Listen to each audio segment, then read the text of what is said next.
Good morning, everybody. I'm Emma Belcher, President of Ploughshares. We are the largest funder that is singly focused on reducing the nuclear weapons threat. I'm delighted that you've all joined us this morning, particularly at this very early hour. We hope you've had some coffee, but we do intend to have this as a very lively discussion, so hopefully we'll all keep you awake even if you haven't made it to the caffeine bar yet. So what you're going to hear today is perhaps a little bit different from what you might be used to hearing yesterday at the conference and what you might hear later on today. It's going to be a bit different in substance and in tone, but we really think it's a critical component that really complements nicely the substantive issues that are under discussion over these 2 days. And that is the importance of changing the narrative and using culture as a way to create the demand for the types of nuclear policies that are going to be safer and make us all more secure. And it's really about pushing back against the narrative, the dangerous narrative, that we need more and more nuclear weapons to keep us safe, that nuclear weapons are worth the expenditure. Before I introduce the panellists, I'd like to say just a few words about why Ploughshares is so invested in this particular issue of changing the narrative. We've really recognised that we can only be successful in policy change, that the ideas that are created by many in this room can only be successful if we have constituents that support those ideas of safer nuclear weapons policies. And I think a number of us, many of you in this room, have been up and had meetings on Capitol Hill trying to persuade members of Congress to make the right decisions when it comes to nuclear policy. And they say, well, I agree with you, but my constituents don't seem to care about it. I'm not hearing from them. So I'm going to focus on those other issues where I'm feeling more pressure. And what we find is that this is one of the root problems of preventing us from making more progress on stopping the arms race that we have embarked upon and reversing that and making the world safer and more secure. And the reason for that is because those who own the narrative that more and more weapons keep us safe, particularly in the United States, they are pushing increased spending, weapons arms racing, and fear-mongering, quite frankly. And their narrative supports the idea that nuclear weapons keep us safe. Now, we know that Americans have a complex relationship with nuclear weapons. They overwhelmingly prefer a world without them. Roughly 77% of Americans prefer a world without nuclear weapons. But the problem is they don't see it as feasible or even likely. They see Russia and China arming, and they believe that because of that, the United States needs to do so as well.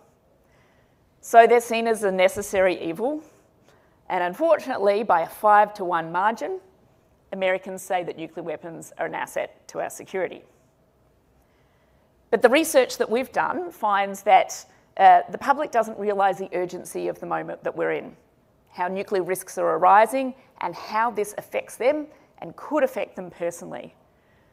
And maybe most importantly, they see nuclear weapons as tools of governments and leaders, far too secret and too complex for everyday citizens to have a say.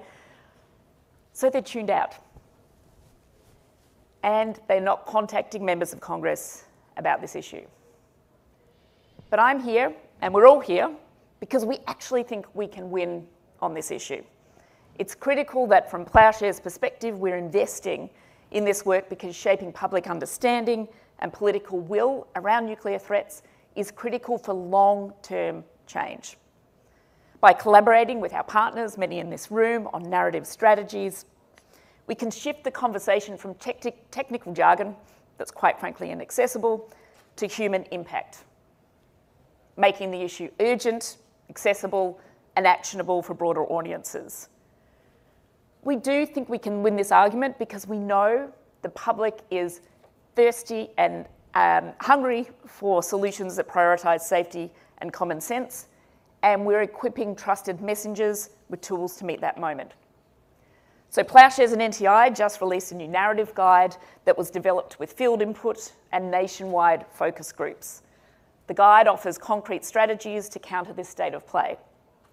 And we hope there's also further collaboration across organisations, partners and individuals on weaving in this narrative framework to our work. The more we can work together on shifting the narrative and the way we speak about this issue publicly, the more we adapt the lessons of the narrative guide, the more the impact we can have collectively.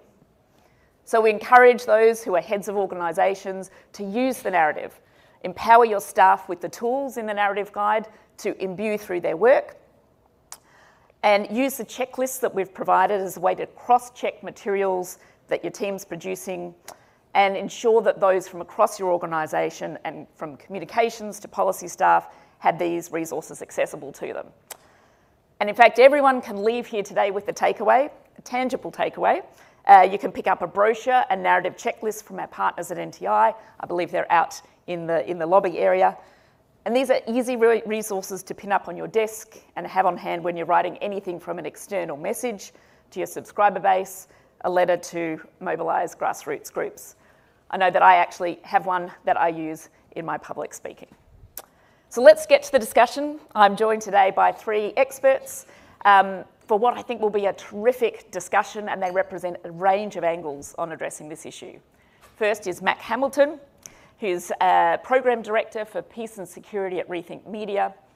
She brings enormous expertise on how we can shift the narrative on nuclear weapons in the media and seize those opportunities to seed our messaging on a proactive basis. Second, Elise Rowan, Deputy Vice President for Communications at the Nuclear Threat Initiative.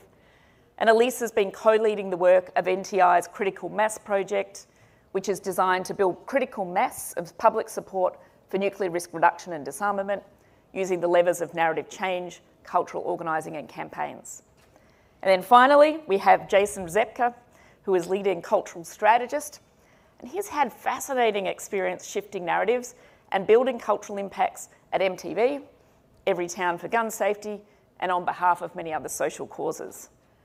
So I'm going to turn it over to ask each of them to give you a little bit more of an insight into them and their personal reasons for doing this work by asking what brings you to this work and what convinced you that narrative and culture are key ingredients to changing policy. So Mac, over to you. Amazing. Well, thanks so much for having us here. You know, maybe next year we'll be on, at the big stage, but lovely to be with you all bright and early. What brought me to this work? In 2005, I was in high school. It was the height of the Darfur genocide. I was really just a high school theater kid who had some friends doing some music stuff. And I had some friends who were in a Battle of the Bands fundraiser that was a fundraiser for Darfuri refugees in Chad. And headlining that event was a survivor of the Sudanese Civil War. It was my first time interacting with genocide in a modern sense, right? I'd read maybe some children's novels about the Holocaust. I'd engaged in some ways, but it felt very historical to me. All those movies were in black and white, right? It felt like we had moved forward as a people, and a lot of that was our global institutions that were formed after World War II. But really, I think what engaged me was listening to that survivor's story. It was hearing the harrowing tale of someone who had survived firsthand a genocide, lived to tell the story. And it motivated me, right? It brought me into a community of activists. This was at a time when George Clooney was talking about genocide and getting arrested on Capitol Hill.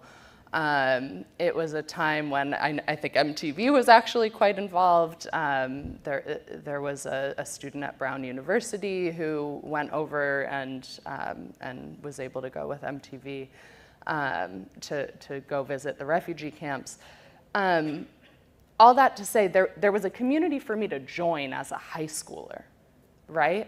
There was a moment that I could be activated and join a community of people who cared about the things that I was learning to care about. And I think my main takeaways as I was reflecting on what drove me into this space over time was that the historical education matters, that we have to do that historical education, that community really matters. It mattered that my high school government teacher helped put this event together, started a club, brought us to DC to lobby. Like, that is really what allowed me to enter the space. That first-person storytelling is really critical to getting people engaged and involved. And that having opening spaces throughout society to engage with global issues is absolutely vital, right? If George Clooney and Don Cheadle and Angelina Jolie and, you know, all those really big names had not been engaging in this topic, it would never have reached my high school on Cape Cod, Massachusetts, right? In small town, public school, et cetera. So, yeah, I think that's what brought me in. I found Nukes by accident, but I think the values and those lessons remain. Fantastic. Jason, what brought you to this kind of work and to working at MTV and to believing that narrative change is possible on nuclear weapons?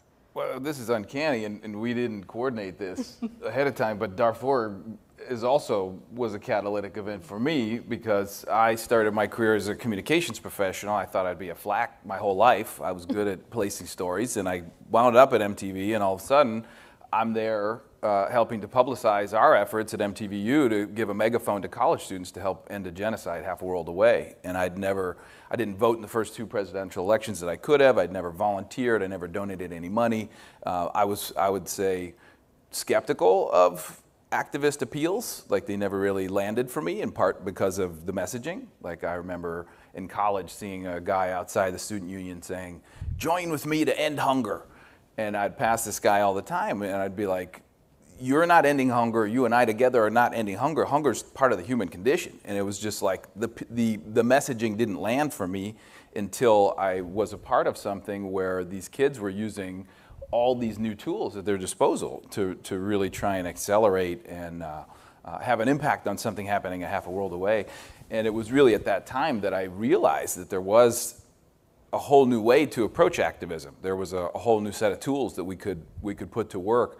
And I ended up running the social impact team at MTV for many years across the whole portfolio of work we did around sexual health, mental health, getting young people registered to vote and turning them out. So it kind of opened my eyes to the possibilities. And I think once you kind of are converted and kind of move into that world and have the opportunity to do that work, I took that privilege really seriously and kind of devoted the rest of my career to trying to harness those approaches and those tools to accelerate change that help people live better lives now.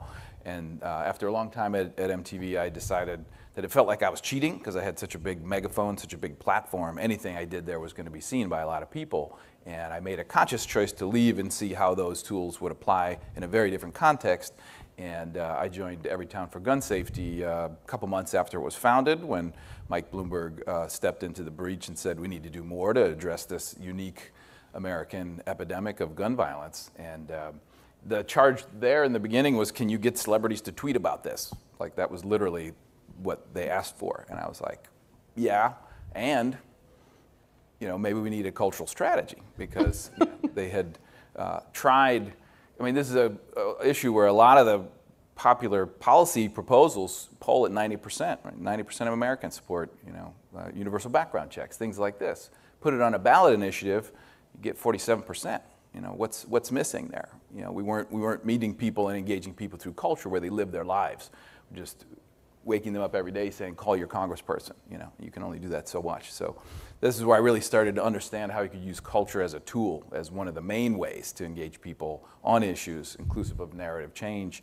And really since then, as I've run my own consultancy, I just try and parachute into tough issues like nuclear disarmament, or pick the issue, and see how much of that I can apply, and then how much we need to innovate and experiment with to try and make change. So that's why I'm here.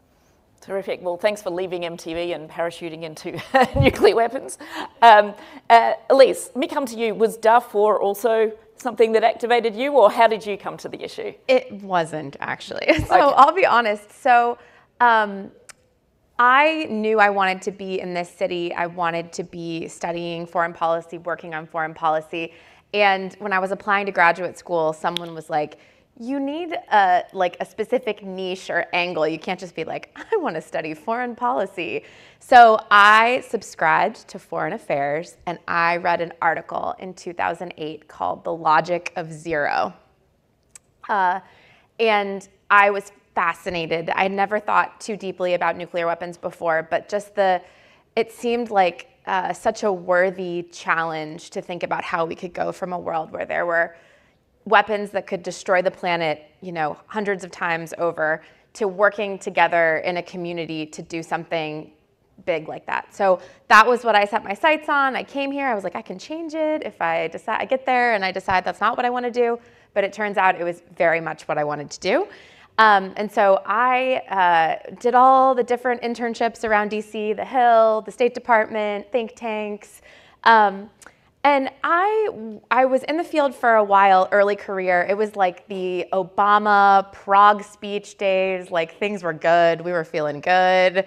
We were making progress. And I started to feel a little disillusioned with being in these rooms where it felt like people were competing over who knew more about, some arms control agreement talks, or who was in the room before. And I kind of thought, like, aren't we trying to do something together, like something important? And I got a little disillusioned. I left for a while, worked on another tough issue, but I came back. And I think I was pulled back partly because I became a parent in the intervening years. And I thought, this is too important of an issue to sit on the sidelines of again. I want to be back in the game. But also, I was thrilled to see that in the intervening time, I think NTI, the organization that I'm with now, its evolution towards narrative and culture had been happening, and I think that's exactly what we needed. I think I mentioned the Prague speech days, and I think we all at NTI have realized that you can have the leader of the American president on board, excited to enact the change that we all want to see, and it can only take you so far. So without that demand signal, without that public demand, we can't get all the way there. We watched what happened with the Iran deal, a historic achievement, these swings. And so we need the sustained public demand that can only come, as Jason said, I think through culture and narrative and, at a high level. People don't care about ICBMs. They don't care about, a lot of the wonky things. Everyday people want to know, am I safe? Am I secure? Are my loved ones safe and secure? And so that's what's gotten me back into the game and back into the work. Fantastic. Well, we're glad you came back, despite some of those challenging dynamics we're very familiar with. So I think we've talked about the importance of culture and supporting decisions being made. I think I want to address now an elephant in the room, which is, I know, Elise, when Plowshares and NTI were doing this narrative work, we started in a time maybe a year or so ago, which was a certain world. And now we're in a very different place. And so what I want to do is start with Mac and say, what does this current political climate mean for this kind of culture and narrative change work? Such a good question, and it really, sitting in panels yesterday, I felt like this was the elephant in the room, right? The conversations that I heard on the main stage, no one touched on the US's sliding into fascism, what do we do with that? How do we grapple with that as we're talking about nuclear weapons issues? So I want to start by saying this is the moment we're in. We are living in a country where we're going to have a fascist regime in charge of the second largest nuclear arsenal in the world. That's pretty sobering. We're in a pretty important moment. We're not the only country to go through fascism and authoritarianism, however, and we can learn from civil society in other countries who have faced authoritarianism, who are continuing to face authoritarianism, who are acting together to fight authoritarianism. I think that's maybe the number one thing that I want to open with. I think one of the points made earlier on public opinion, actually, Jason, you said this.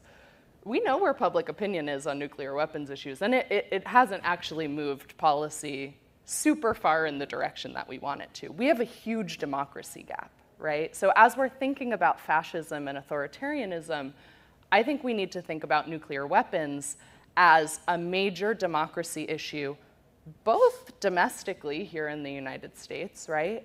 Foreign policy is one of the least democratic areas of engagement.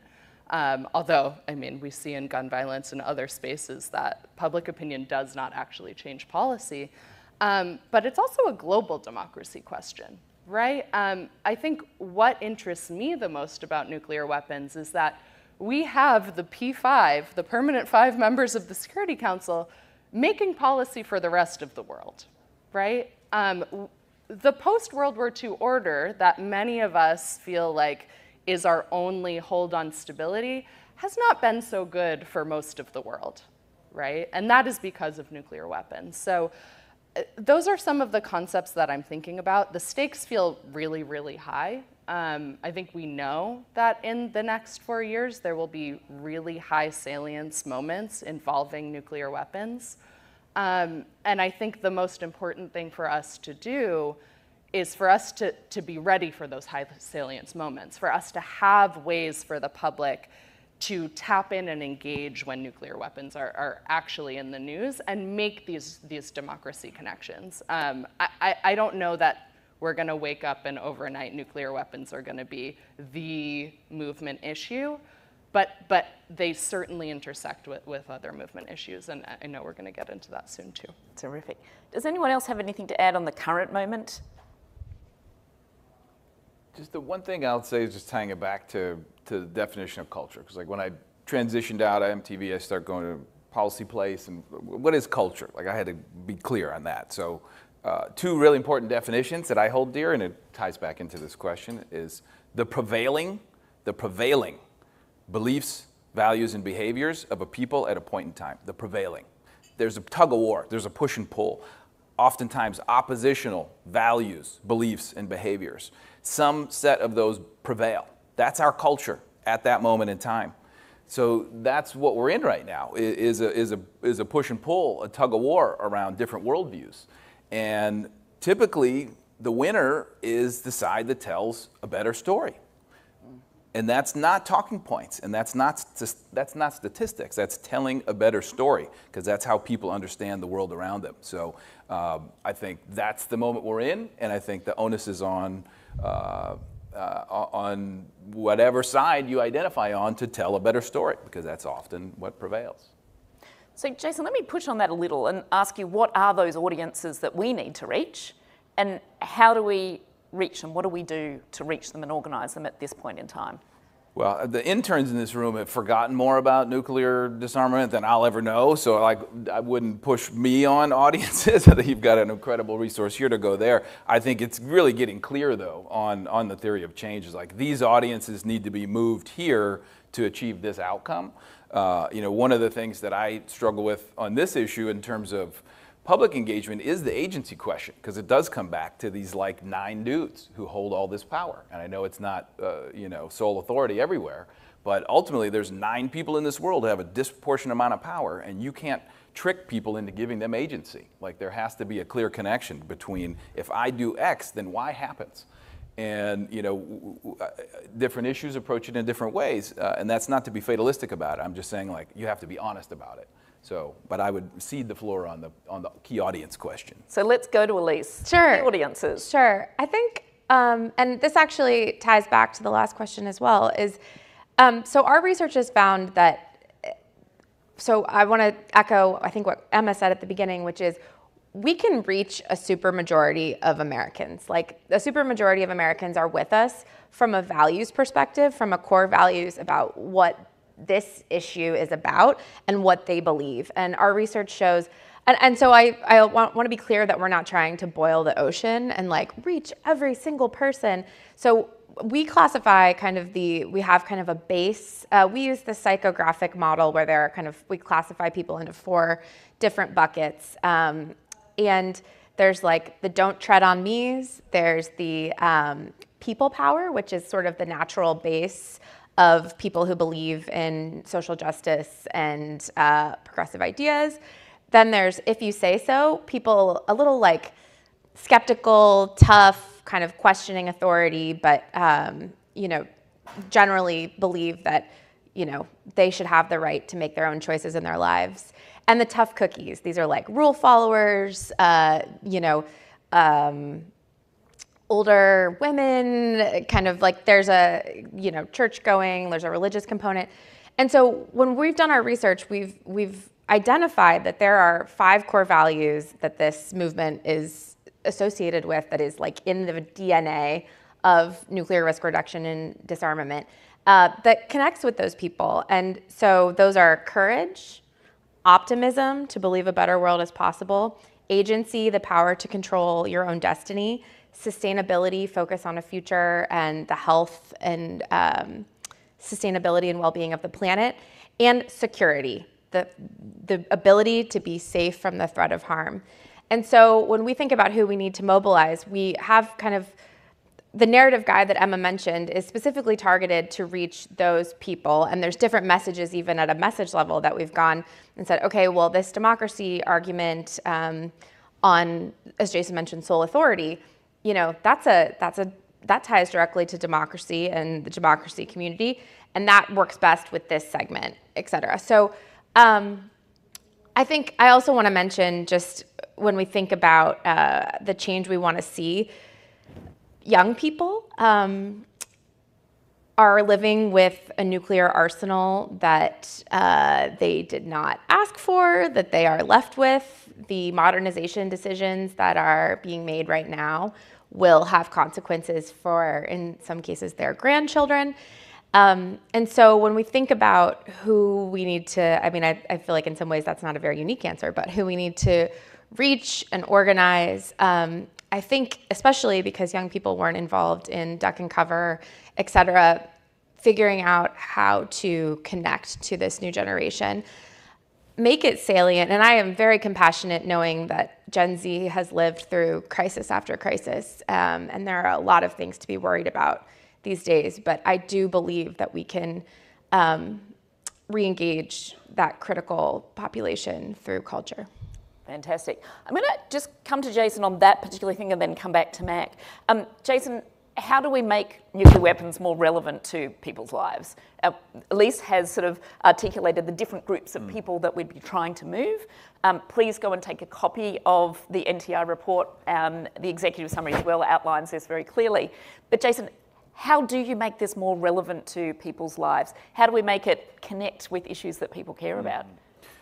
Well, I think the last piece is important. How do we connect it to other issues that they care about? Because when I first came to this work, it was a little bit daunting because it feels so remote and it feels so removed, and certainly everybody lives with this existential threat and dread, but at an agency level, like a lot of the issues I've worked on are connected to choices you make on a daily basis, and a lot of the issues that we see get a lot of mainstream attention are those where like your daily choices dictate the direction of that, and this issue is very different in that way. So I think we would be wise to study other issues that have more of like a structural and power dimension as opposed to a personal decision-making dimension. So like health issues, how we treat each other. Like this is a lot of the campaigning you've seen on issues that really come to the fore are more in that vein. But there are other issues that are much more structural. So you know, I've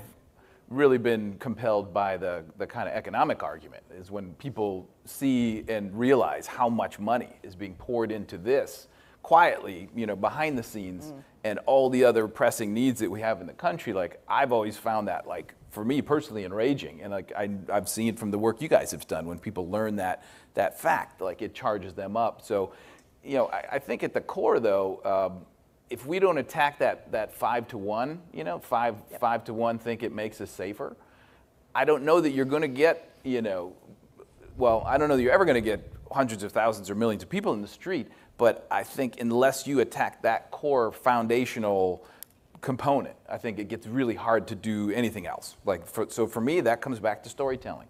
And, you know, I was thinking on it this morning, like if you wanted to convince people that sharks were dangerous, like, would you come with a whole battery of statistics around the increase in shark attacks off the coast of South Africa? Or would you make Jaws? You'd make Jaws, because that would be a story that would terrify people for years. And I'm not saying to freak people out, but I'm saying the power of great storytelling. And we've seen it, right? We've seen it on this issue with the day after. So, like, I think there's so much that this issue can actually learn from its legacy, from its pedigree, the history of what has been accomplished on this before. And I think there are a lot of those techniques and tactics that could be dusted off and used for a new generation. Fantastic. So there are things to learn from our past, and I think when we talk to people about the fact that we have had a dramatic reduction of nuclear weapons since the height of the Cold War, people start to think something's possible. So it is about telling those stories, making that progress visible. But Mac, you work on a range of issues, not just nuclear. What are you seeing from other issue areas and other movements? Who's doing well and why are they doing well? And what are their lessons that we can learn and that we can all take as we do our work and fight for better nuclear policies?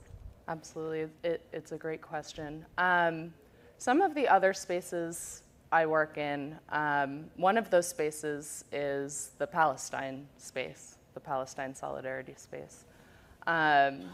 Noting that there's a lot of young people in this room, I suspect that if you were on a campus recently, you may have been engaged in this issue.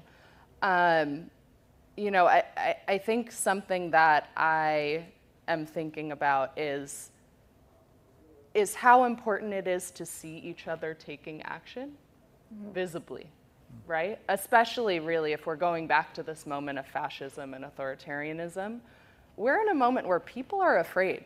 We're all waiting for this EO to drop to target climate organizations, right? Many of our organizations are multi-issue. Many of us work on climate. I think the climate movement is the movement that we as the nuclear community have thought, like, why doesn't climate get us? Why can't we get some of that climate money, right? Like, nuclear weapons would cause a catastrophic climate crisis, right? And that's who's about to be targeted, maybe not this week because the Pope died, but like soon with an executive order, and that's gonna blow back at us, right? And so if I'm thinking about who we need to learn from, who we need to work with and bridge build with, it's the brave people who have been speaking up against authoritarianism in the Biden administration. The crackdown on college campuses in a Democratic administration that is having repercussions in this moment where we're losing our deepest held, most treasured institutions. So I would say I'm deeply inspired by the bravery I've seen on college campuses. It's not surprising that student movements are where you came from and where I came from, because it's young people who have a pulse on the culture. They're the folks who are bridge building across the world, really. And that's something that when we're in more elite research-based policy spaces, and we're not talking to the people on the ground who are actually, experiencing the harm, we're missing something really critical. And and I think where I've seen the nuclear weapons space do really well in terms of engaging grassroots is on RICA. It's on issues related to nuclear weapons and the harm caused by nuclear weapons, whether it's nuclear weapons use, as in Hiroshima and Nagasaki, where the 80th anniversary of which is this year, which we should all be thinking about how to mobilize people and resources around. Because if we miss that moment, that's our moment, right? This is our field, and that is, if we miss the 80th anniversaries, we're missing something huge. So yeah, all that to say, I think the movement for Palestinian rights and freedom is what I would say. Thanks, Meg. Certainly talking about the issue of climate change and the connection with nuclear, you know, I've found over the last few years as I've travelled around the world and been at different forums where issues of global significance are discussed, nuclear weapons aren't really present. And I think that has been changing over the last few months. But it strikes me that once we do get in the room and we talk to people about the cost of nuclear weapons and the way in which, you know, the $190 billion being spent globally a year, are there better ways to support things like sustainable development goals, human rights, climate change, other issues that people so desperately care about? I see the light bulbs go off for people. And when you say that even a small nuclear exchange could derail all of the progress being made on other issues people care about so desperately, that starts to sink in. So I think part of what we need to do is be much more visible about the realities of nuclear weapons. Make it not an issue that is just talked about by people deep inside the Pentagon, but an issue that everyday people have a say in and have agency in. So, Elise, as someone who's worked with Ploughshares on narrative change, are they narrative change and culture long-term strategies? Are there short-term gains though? And what indicators are you going to be looking for to show that we're making progress? Yeah, thank you. I think it's definitely a long game, and I think none of us have illusions that this is going to be a quick fight. But I think there's a potential for short-term gains. And when I think about, so back to the 5-to-1, I think that, and telling a better story, I think that there are ways that we can erode that 5-to-1, we can move back on our side. And when Max said, you know, you mentioned RICA, I think another place that we can do really well and make some big gains are, you know, it's a tough environment out there when we have to respond to the news of the day. Russia did this, China did this, et cetera. But when we talk about the system that we've built, a system that depends on machines and people working perfectly every single day, and the times that has almost gone south, the many times, the close calls, the vulnerabilities, the ways that new technologies are being integrated in ways that we don't fully understand yet, and, you know, can be very destabilizing and dangerous, you know, people get it. And I think that there are opportunities. One of NTI's kind of big bets on narrative change is the culture space. And specifically, you know, if we can, I think a light bulb moment went off for us when Oppenheimer came out and we saw the success of the film and we saw how many people were talking about it. $1 billion in worldwide sales, including China, you know, like just the number of people that saw that movie. Thinking through, if we could help influence storytelling about nuclear weapons in the cultural products that people consume in their everyday lives, I mean, that's huge. I mean, that is huge. And so we see now, I mean, nuclear weapons are something that are covered in film and TV. We have Fallout, we have The Diplomat, we have Paradise, we have movies coming out that have been announced. And if we can just help that story, like if you can get people to consume something and they walk out of the theater and like the only conclusion is no one should have nuclear weapons, wow, or like I didn't realize that, or I'm going to learn more. That's a huge opportunity for us, and that's a short-term. That can be a short-term gain. That could happen that could happen anytime. Fantastic. Plus one, that really just what I love about the human and machine fallibility point is like make the counter argument, right? Like how do you that's a winning argument in the way where I think a lot of times on these issues it comes down to things like that. Is like what do people ultimately hold in their head? They only have so much inventory in their brain on everything, right? So your issue is going to occupy this much space and make the counter argument. What we used to struggle with in the gun violence prevention movement in our theory of change was like the NRA had adages like nothing stops a bad guy with a gun but a good guy with a gun. And we're like, well, what about common sense policy like in purple states and like we could, reduce this, but like I didn't have a compelling counter argument to that, or that was that potent, So I think when you can find territories like that, that's a precious asset, and repeat it ad nauseum. I think sometimes people get afraid of, oh, but I said that last time. Say it again, and then say it again, and then say it again, because that's how stories stick, is through repetition.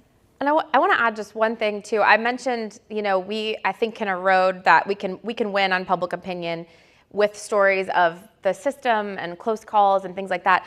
But we can also, you mentioned at the beginning that Americans have a complex relationship with nuclear weapons and they see them as a necessary evil.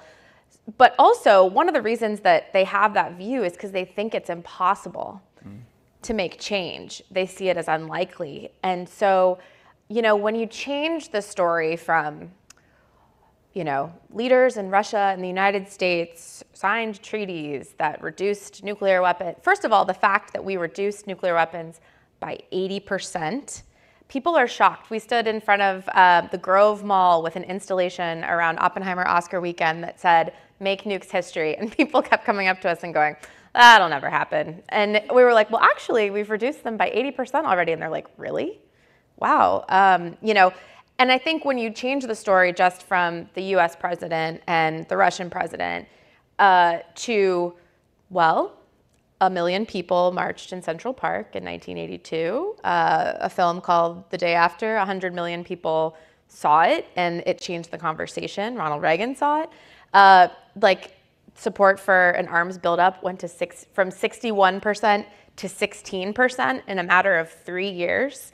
That's a different story, and that's something I say this in the mirror because NTI has not always been the best at telling that story in that way of the public's role and the progress, et cetera. So that's something that we're definitely taking away into our own work.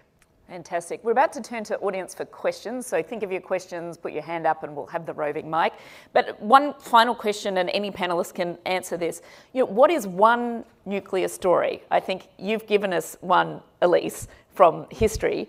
But what's one nuclear story that you think needs to be told that might actually reach some of our current audiences that we want to reach?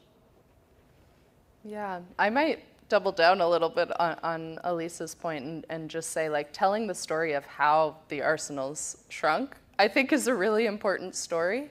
And I think it actually really goes back to this question on movement building and working with adjacent movements, right? We know that the civil rights movement engaged with nuclear weapons issues. I saw a picture just the other day of Coretta Scott King holding an anti-nuclear sign, right? We know that there was a large movement of mothers saying, this is not the world we should leave our children, right? And so I think telling that people power story is really key, and also working with movements, which I know some people in the space have, but also really investing real dollars and real staff time in bridge building with the movement for Black lives, right? I mean, that work has been done, but it's really nascent in this space, and there's not a lot of people doing it, and there's not a lot of money for it, and so that's what I'd have to say. Yeah. Thanks, Mac. I think part of here is that we haven't had those resources to do this at scale. Now, I think we have both the will and the recognition of people in this field that we need to do it.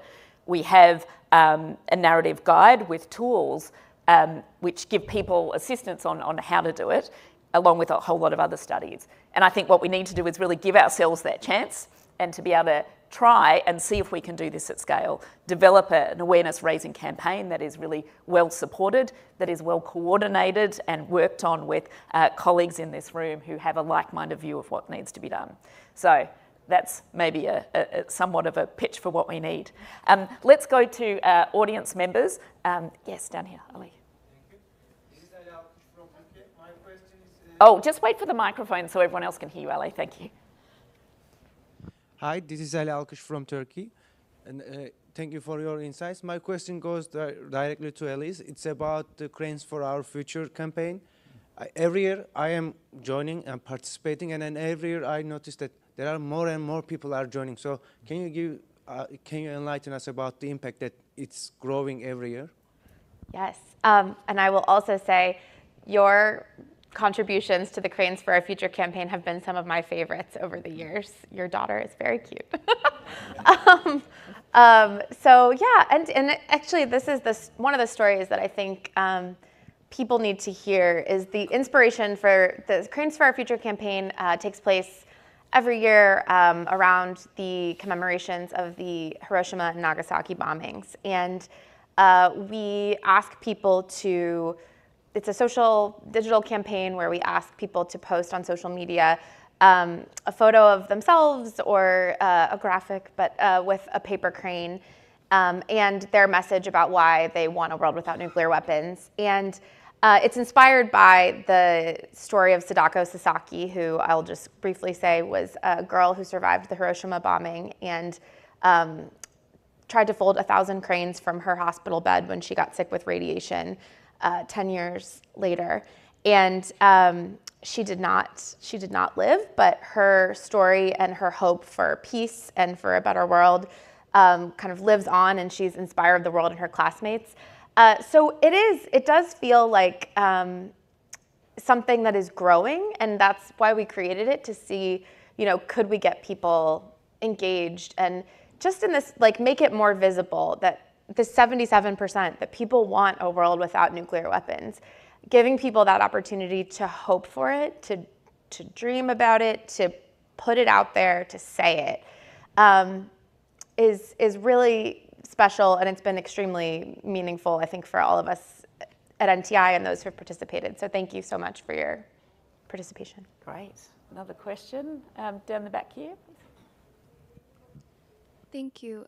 Raven Witherspoon with the Princeton Program on Science and Global Security. I was wondering what you think might be some untapped constituencies or maybe unlikely or unexpected allies in the nuclear movement where we haven't seen much effort or mobilization, but who may be really sympathetic to the issues. I'm happy to take that. So some of our research that preceded this narrative project specifically, but I think built up to it, is we did some narrative and cultural research in 2021 and 2022, and found that there are these pockets of people who we call kind of persuadable audiences, and we looked at where they spend their time in the culture, how they interact with nuclear weapons. And I'll just give you one example of that, and that's gamers. As a core audience. So, as we think about culture, we've been thinking about like bespoke opportunities to like engage with the gaming community, obviously Fallout being one. And just thinking about like, are there ways, we've talked about like, could we do like a Twitch stream with like prominent gamers? So that's something that's definitely on our radar, and we're trying to figure out the best way to integrate that. But I mean, so that's like, I would say one cultural audience. I think there's also, I think it's like, we're still kind of hashing this out, I think, on where we think at NTI, one of our kind of like our mottos is like X in, exponential out. So like, where can we invest in a way that's gonna have exponential effects and impact? And so I think there are ways to look at whether we choose like business leaders or the faith community, like how can we kind of like engage in a way that could have ripple effects? And that's something I think that as a field, I think we're still making decisions on, which campaigns to choose that would reach those audiences. One quick point to add, this is less about constituencies, more about allies. As we talked about like adjacent issues and how they intersect with nuclear weapons. We talk about the climate movement. I would encourage folks to be really attuned to scoreboards. Like what are the scoreboards that organizations and movements judge their success on? Because where those intersections lie is where there's opportunity. And I think if we look at climate, like I would want to understand, like what is the climate movement trying to accomplish right now where we could help accelerate their success? So on guns, I saw it with the mental health community because two-thirds of gun deaths are suicides. And the lethality of a suicide attempt with a gun is like 15, 20x any other method. So our interests were directly aligned. In working together, we could both support our goals. I think anytime you see that those goals start to deviate, I see less potential for something really meaningful to happen there. And I just really pay attention to and be very attuned to the scoreboards of movement. I think that's, oh yes, Matt. Oh yeah, just also to jump in, a couple of thoughts. One is that I think we talked a little bit about how much nuclear weapons cost, and I think folks engaged with money and politics in some way, and really the salience of this moment of, you know, this unelected mega billionaire Elon Musk who's basically running our government for us, right? Like he's trying to get those Golden Dome contracts, right? Like he's getting SpaceX money, et cetera, et cetera. And so I think like money and politics, folks focused on like moving money, I think is really important. Indigenous movements who have always been deeply connected to climate and who have been impacted by uranium mining, for example. I think those are some of the spaces. And then especially young people who are already internationally engaged. When I worked in the anti-genocide movement, we had a lot of luck working with like model UN groups, right? Like either individually or sometimes institutionally, because those are some of already the most actively engaged young people talking about global issues that like do hit on nuclear weapons issues. So I think several spaces we could think about together. Great, so some real practical suggestions of audiences and finding those very specific strategic points of mutual alignment. Yes, Gretchen. Thank you. I'm Gretchen Hund. I'm the current chair of the Plowshares Board. And my question is, why do you think more has not been done in looking at these accidents? You've raised that, you know, with all these close calls. And I think that's what got me really motivated to join Plowshares, was really learning about, I mean, there's been so many. And how long can we all just kind of say, well, we've been really lucky. Lucky doesn't get me up in the morning and make me feel very good. So I just would love to hear your ideas about what can we do to kind of throw more energy into that. I mean, maybe just to kick off, like, I think there's enormous value in storytelling around those cases. I think that could look different in different spaces, but I know my friend John Pope's in the corner over there. We just did a project together working with social media influencers around the doomsday clock, which we know is a high salience moment where the public is looking at nuclear weapons issues in a particular way. It happens every January. We can rely on it. Also really similar to the Hiroshima and Nagasaki anniversaries, like there's some sort of global attention at this moment on nuclear weapons issues. And it's an opportunity to do that sort of storytelling, to work with storytellers to maybe like plant some seeds so that they can talk to their audience about these issues. But I think if we do our job, I think, of kind of cultivating relationships with people who have an audience and have a following, those are the types of stories that we could really get out there and engage a public around. Okay, let's move this gentleman here, and then Elise, if you want to. Yeah. My question is about the key disarmament story. So what is our key disarmament story? Today the world is more dangerous, and China and Russia are building more and better nuclear weapons. So our key disarmament story is we are better than them, we are not going to build them. Is this an effective common sense story for people? I don't think it works. Why can't our story be about finding common ground with Russia and China, about embracing them while keeping our democratic identity. All right, very good question. But in some way, can this be our story, and how do we shape this conversation? Great, who wants to take that one? I'm happy to take that, and I think you segued right into it. So I think that the disarmament story and the story, I won't say it's the story, but I think it's a story that can start to lay the groundwork and shift us in the right direction. So this is an all of us issue. If a nuclear weapon goes off anywhere in the world, despite some of the conversations yesterday, it would have catastrophic consequences for everyone, for the way we live our lives, for the rule of law, for the global supply chain, et cetera. So when we are constantly interacting in the media, we are constantly, Russia did this, China did this, responding, and that's real. But the bottom line is that it is a planetary issue. It is an issue about humanity. And so we have to find ways to work together and find common ground. I think the point that a nuclear war can never be won and must never be fought, even people who agree on literally nothing else agree on that. So starting from there and recognizing that we are closer to that point than we have been definitely since the Cold War, to nuclear use, and maybe since 1945, it's necessary that we start to move into an all of us frame and recognize our shared security interests.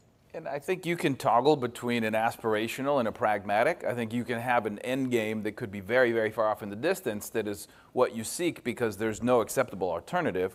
And then you can also come back to where we are now. Like on gun violence, we'd say, we can end gun violence became a rally cry for the movement. In a country with 400 million firearms, that's not going to happen tomorrow. But there is no acceptable level of gun violence. So we set the end game as we created this, we can end it. It starts with, right? So it's like that ultimate end game that could be 100 years in the future, and here's where we start. I think that's an easy rhetorical device. Yep. And I'll maybe just quickly say, we're paying a lot of attention to this, and Rethink Media is putting a lot of time and energy into thinking about the question, particularly of U.S.-China relations, because it's gotten less attention, I think, in this field, but it's growing. Really, we're in a post-unipolar world, and that's something that U.S. policymakers kind of refuse to acknowledge or grapple with. But to me, that's part of the story that we have to tell is, right, we're in a world that is not the post-World War II order. We're in a world where we have, kind of growing nuclear arsenals. And the only way to actually have some sort of progress on these issues is to simmer the tensions, right? Like when we have a trade war with China, that makes hot war more and more likely, which then makes nuclear weapons use more and more likely, right? And so I think that's something that sometimes the nuclear weapons community struggles with is how do we interact with conventional war issues that make nuclear weapons issues more and more likely. I think we need to tell a story about global cooperation and allowing other countries to thrive without, we can survive together and we can build a better world together, and we have to. Fantastic. Well, I think the sign of a really good content discussion is that we've got more questions in the audience than we could answer. I didn't have to make up some on the fly because people were sitting there and not wanting to ask. So we're going to wrap up now, but I want to end by asking each of the panelists for one word, and I'm serious, one word, about how you are leaving today. How are you leaving this conversation when it comes to our ability to win? I'm going to start with Elise. Hopeful. Excellent. Jason. Persistence. Excellent again. Resolved. Wonderful. Well, thank you very much. I think we've resolved that this issue is very important. And please do, thank our panelists. Please go and get the resources at NTI's desk. It is very clear. There's a terrific 38-page report, but there's also a 2-page executive summary. And I think it helps us make the case that policy change is really built up a very different kind of actors in an ecosystem, right from idea generation to distillation of those ideas, socialisation of those ideas, and advocacy and engaging of constituents and publics who can pressure elected officials to make the right decisions. Hopefully that we can recognise more what we've really neglected, I think, for a while in this field, which is the importance of narrative, the importance of culture, of reaching people using data-driven research that we now have. And hopefully, as Mac had pointed out or suggested at the beginning, next time at NewtCon we won't be at 7:45, but we'll be part of the main stage, recognising that narrative and culture is a critical part of taking the ideas that people generate and creating long-lasting transformational change. So please join me in thanking again the panellists and enjoy the rest of the conference. Thank you.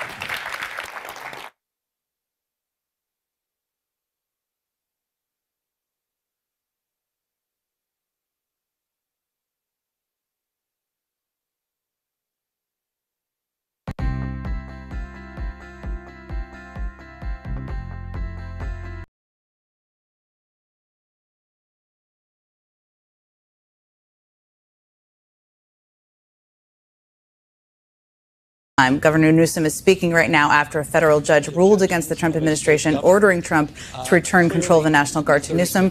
Let's listen. Those cornerstones that he claimed or asserted were not met. Section 12, 406, so that there's no invasion, there's no rebellion. It's absurd. And so we're gratified. Today is a big day. For the Constitution of the United States, for our democracy, and I hope it's the beginning of a new day in this country where we push back against overreach, we push back against these authoritarian tendencies of a president that has pushed the boundaries, pushed the limit, but no longer can push this state around any longer. Happy to take any questions. Well, I hope we look at what happened to Senator Padilla not through the blue or red lens, but through your own set of eyes. And just tell me that that's right. Here's a United States Senator in his home state, in a federal building, in his office building, that wishes to join a press conference, not dissimilar to this, and express himself by simply asking a question, and was handcuffed, was thrown down to the ground, a United States Senator. And anyone that knows Alex Padilla knows one thing about Alex Padilla. He's one of the most mild-mannered, decent people you'll meet. And that's not, don't just take my word for it. Folks on the other side of the aisle would acknowledge that. I thought it was a disgrace. I want to make this clear. The National Guard will come back under my authority by noon tomorrow. The National Guard will be redeployed to what they were doing before Donald Trump commandeered them. The National Guard will go back to border security, working on counter-drug enforcement and fentanyl enforcement, which they were taken off by Donald Trump. The National Guard will go back to working on what we refer to as the rattlesnake teams, doing vegetation and forest management, which Donald Trump took them off in preparation for wildfire season. The National Guard, men and women, will go back to their day jobs, which include law enforcement, that he took them off the job. Just want you to all absorb what I just said. By the way, you don't have to absorb it. You'll have an opportunity to review that in the 36-page order from Justice Breyer that laid that out. And they'll come back under the rightful command of the governor of the state of California. Governor, what's your message to the protesters who plan to demonstrate on Saturday in response to this military event? Do it peacefully. It's a vulgar display. It's the kind of thing you see Kim Jong-un, you see it Putin, you see it with dictators around the world that are weak and just want to demonstrate strength. Weakness masquerading as strength. To fet the dear leader on his birthday, what an embarrassment. Honestly, it's that's about as small as it gets. How weak How weak do you have to be to commandeer the military to fet you on your birthday in a vulgar display of weakness? That's Donald Trump. Governor, you warned other states in your address the other night. What are the messages and conversations you've been having with those blue state leaders? Well, these governors have all been waiting for this decision. I haven't had a chance to talk to any governors. And by the way, every Republican governor.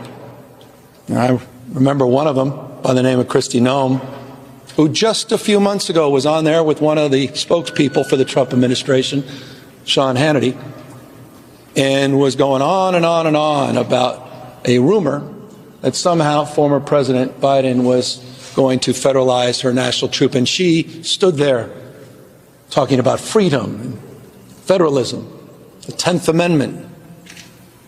And here she is, her folks throwing the United States Senator from the great state of California on the ground and handcuffing him in his office building in 2025.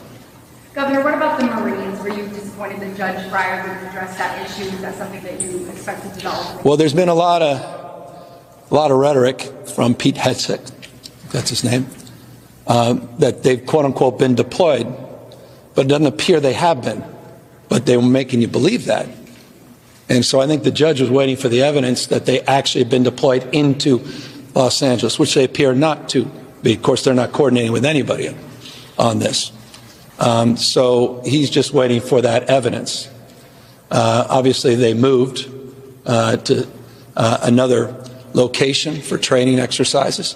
But there's the bottom line. The police do policing. Military, it's for the battlefield. The idea that these unbelievably brave young men and women that I work with, that we have had the benefit of their extraordinary contribution all across this state. I gave you 3 examples. What more evidence do we need of the work they did during the wildfires in Los Angeles and all the work they did to secure locations and keep property and personal lives safe over the course of the last few months? These folks are now being commandeered to do ICE raids. You've seen the photographs. That ends tomorrow at noon. And the notion that the United States active duty Marines, these heroes, would be that the United States active duty Marines, these heroes, would be